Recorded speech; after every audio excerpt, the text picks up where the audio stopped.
Hello दोस्तों, good morning, जय हिंद। मैं संजय चौहान आप सभी का हार्दिक स्वागत करता हूं अपने इस यूट्यूब चैनल में। दोस्तों, आज है 2 मई और 2 मई की करंट अफेयर्स के साथ मैं आप सबके साथ हाजिर हूं। तो आइए देर न करते हुए शुरुआत करते हैं। आज का पहला क्वेश्चन है, हाल में ही किस देश को विश्व मुक्केबाजी चैंपियनशिप 2021 की मेज़बानी दी गई है। आपको बताना है कि वह कौन सा देश है जिसे हाल में ही विश्व मुक्केबाजी चैंपियनशिप 2021 की मेज़बानी दी गई है। तो इसका ऑप्शन है इसके नेपाल, चीन, रूस, सर्बिया। तो आपका सही आंसर होगा सर्बिया। सर्बिया वो देश है जिसे 2021 के मुक्केबाजी चैंपियनशिप की मेज़बानी दी गई है। बात कुछ ऐसी थी कि 2021 में यह चैंपियनशिप भारत में होनी थी। कहाँ होनी थी? भारत में। लेकिन भारत से यह अब रद्द हो गई है। विश्व मुक्केबाजी फेडरेशन ने भारत से मेज़बानी छीनकर अब सर्बिया को दे दी है। उसका कारण है कि भारत इसकी जो मेज़बानी राशि था वो अदा करने में नाकाम रहा है, इसलिए यह मेज़बानी अब सर्बिया को दे दी गई है। सर्बिया पूर्वी दक्षिणी यूरोप का एक देश है जिसकी राजधानी बेलग्रेड है। बेलग्रेड है, आपको यह याद रखना है, जिसकी राजधानी बेलग्रेड है। इतनी जानकारी इस प्रश्न से आपको मिल जाती है। आइए नेक्स्ट प्रश्न को देखते हैं। अगला प्रश्न है, हाल में ही मजदूर दिवस मनाया गया। मजदूर दिवस कब मनाया गया? 1 मई, 30 अप्रैल, 29 अप्रैल, 25 अप्रैल। तो आपको जैसा कि पता है कि पूरे भारत में 1 मई को मजदूर दिवस मनाया गया। 1 मई को मजदूर दिवस मनाया जाता है। इसे श्रमिक दिवस या मई दिवस के नाम से भी जाना जाता है। और इंटरनेशनल अगर देखें तो ILO इंटरनेशनल लेबर ऑर्गेनाइजेशन इसे हर वर्ष की भांति मना रहा है। इंटरनेशनल लेबर ऑर्गेनाइजेशन ILO की स्थापना 1999 में हुई थी। आपको याद रखना है, इसका मुख्यालय जेनेवा में है।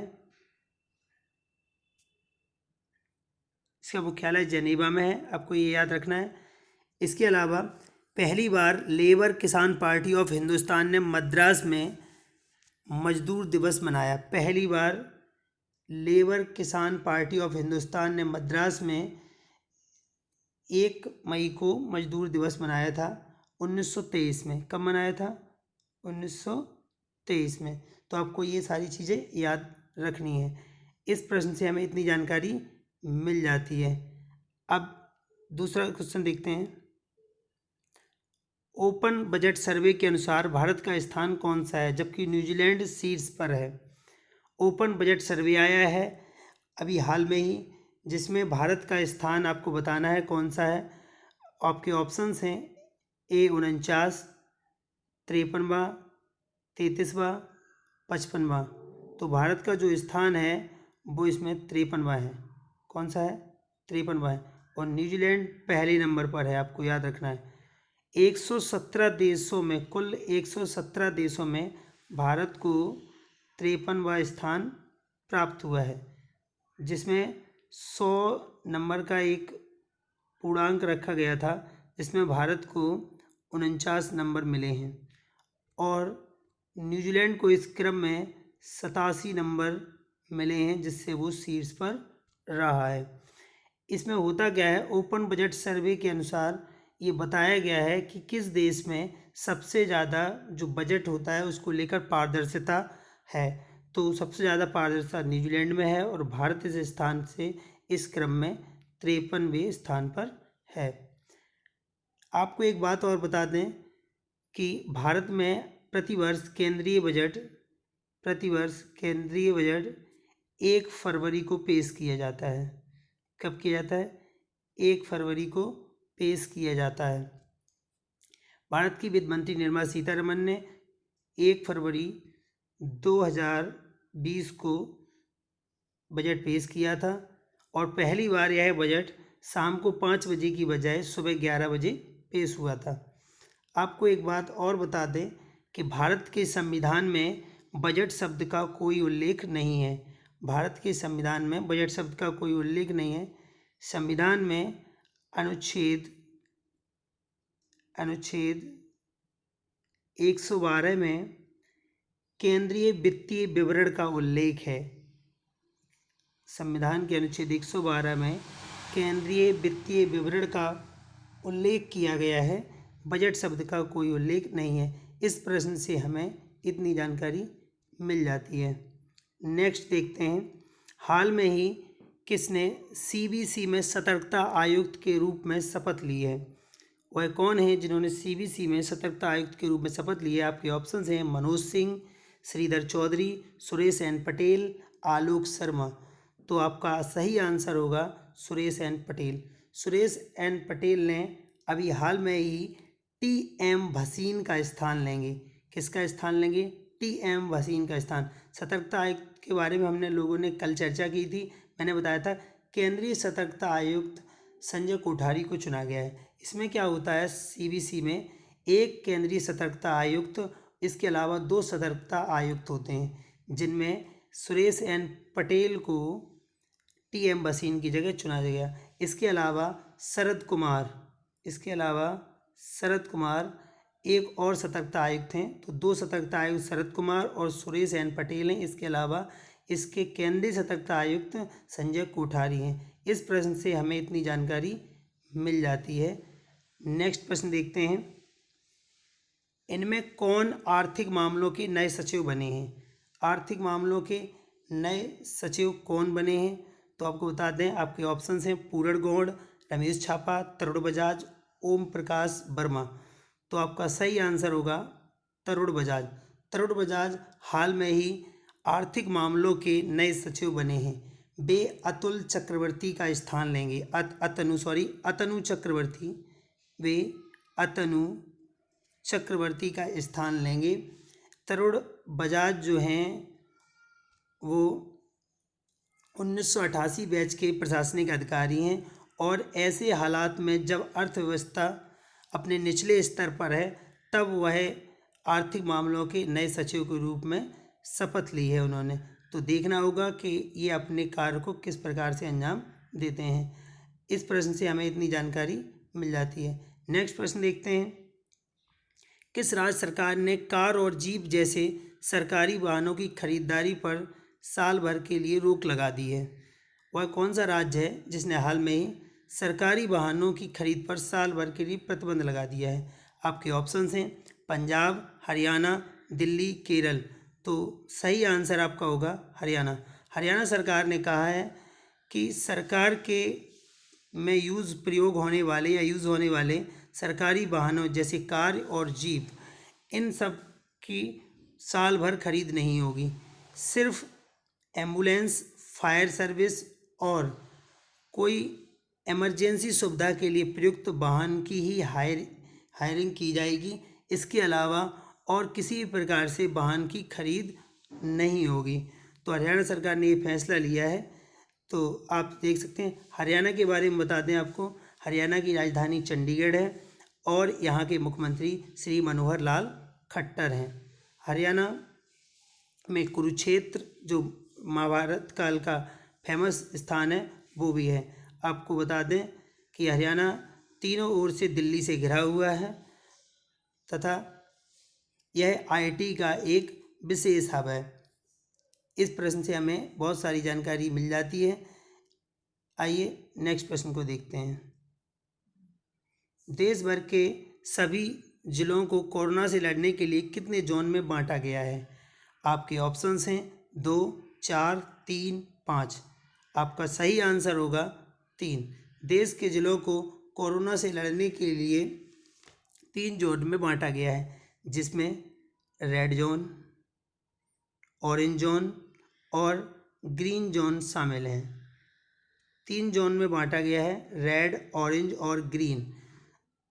रेड जोन में वो जिले आते हैं जिनमें रोज़ाना कोई ना कोई मरीज या कोई ना कोई केस सामने आ रहा है। जिनमें लगातार केस सामने आ रहे हैं वो रेड जोन में आते हैं। इसके अलावा ऑरेंज जोन वो जोन है, ऑरेंज जोन वो जोन है जिसमें पिछले 14 दिन से कोई केस नहीं आया है। पिछले 14 दिन से जिसमें कोई केस नहीं आया है उसे ऑरेंज जोन कहते हैं। इसके अलावा ग्रीन जोन वो जोन है जहां पिछले 28 दिनों से कोई केस नहीं आया है।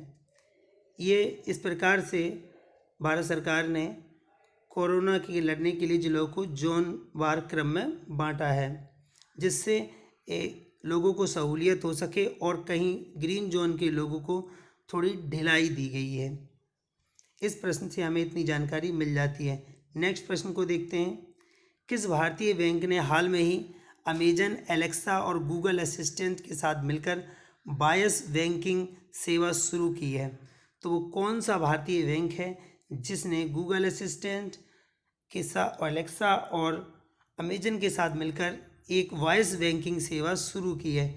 तो आपके ऑप्शंस हैं PNB, SBI, ICICI bank, HDFC bank. आपका सही ऑप्शंस होगा ICICI बैंक। ICICI बैंक ने अमेजन, एलेक्सा और गूगल असिस्टेंट के साथ मिलकर एक वॉइस बैंकिंग सेवा शुरू की है अपने ग्राहकों के लिए। ICICI के बैंक के बारे में मैं आपको बता दूं कि ICICI बैंक की स्थापना सन 1994 में हुई थी। सन 1994 में बड़ौदा में हुई थी। इसमें यह भारत का तीसरा सबसे बड़ा बैंक है। यह भारत का तीसरा सबसे बड़ा बैंक है। इसके अलावा आपको बता दें कि PNB भारत का एक और बहुत पुराना बैंक है। इसके अलावा SBI की स्थापना बहुत बार एग्ज़ाम में पूछी जाती है, तो आप याद रख लें। SBI की स्थापना 1 जुलाई 1955 को हुई थी। SBI की स्थापना 1 जुलाई 1955 को हुई थी। भारतीय स्टेट बैंक की स्थापना, SBI का पुराना नाम इंपीरियल बैंक था। इंपीरियल बैंक के स्थान पर ही SBI का गठन हुआ था। आपको इस प्रश्न से इतनी जानकारी मिल जाती है। नेक्स्ट प्रश्न की ओर चलते हैं, देखते हैं। इसमें मैंने कुछ स्टैटिक्स क्वेश्चन भी शामिल किए हैं जो आपके एग्जाम की दृष्टि से सही साबित होंगे। RBI की स्थापना हुई थी, आपको बताना है RBI की स्थापना कब हुई थी। आपके ऑप्शंस हैं 1 अप्रैल 1934 को, 1 अप्रैल 1935 को, 1 अप्रैल 1949 को या 1 अप्रैल 1950 को। तो आपका सही आंसर होगा 1 अप्रैल 1935 को। 1 अप्रैल 1935 को भारतीय रिजर्व बैंक अधिनियम 1934 के अनुसार RBI की स्थापना कलकत्ता में हुई थी। वर्तमान में RBI के गवर्नर श्री शक्तिकांत दास हैं।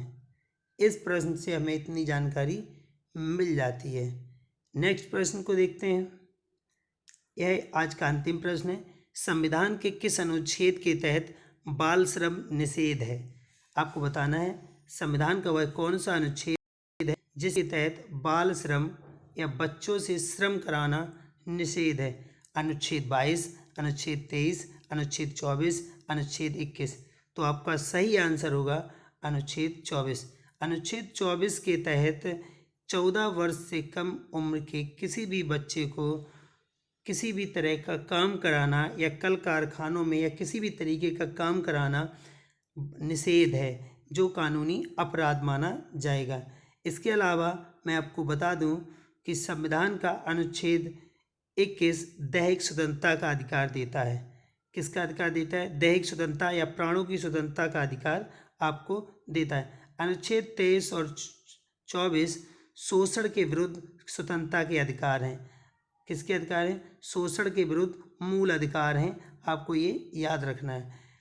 तो आज की ये अंतिम प्रश्न था। मुझे उम्मीद है कि आप लोगों को बहुत अच्छे से पसंद आया होगा और उम्मीद करते हैं कि आप लोगों को ये आप लोगों की तैयारी में उपकर या उपयोगी सिद्ध होगा। तो आज के लिए इतना ही। दोस्तों, अगर आपको ये वीडियो अच्छा लगा हो तो हमारे चैनल को सब्सक्राइब